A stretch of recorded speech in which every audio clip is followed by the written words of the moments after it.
I just got back to my office after listening to the State of the Union with Joe Biden.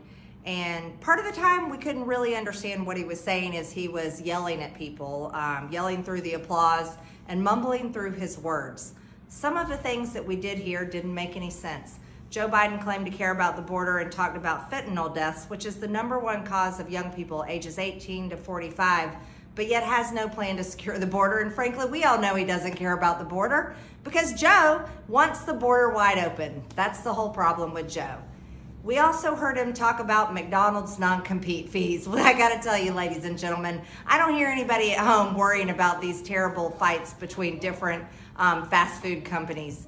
Joe Biden did talk a lot about communism, though, and controlling private companies, and I think that's something that should concern every single American and every single business owner. I will tell you one thing Joe Biden did lie about. He didn't know what he was talking about a lot of the time, but he did frankly lie, talking about Republicans and Social Security and Medicare. We have not talked about cutting Social Security and Medicare. Joe Biden has been claiming that we're going to cut Social Security and Medicare, but we're not. So we called him out on the House floor. I called him a liar because that's what Joe Biden is. Either he doesn't know what he's talking about or he's just flat out lying. The one thing he did not talk about was the one thing he should have talked about.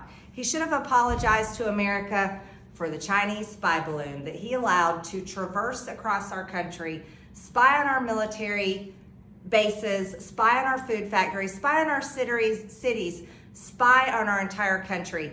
They knew about it on January 28th, still allowed it to enter our airspace, spy on our country, and never did a damn thing about it until it left our country on February 4th.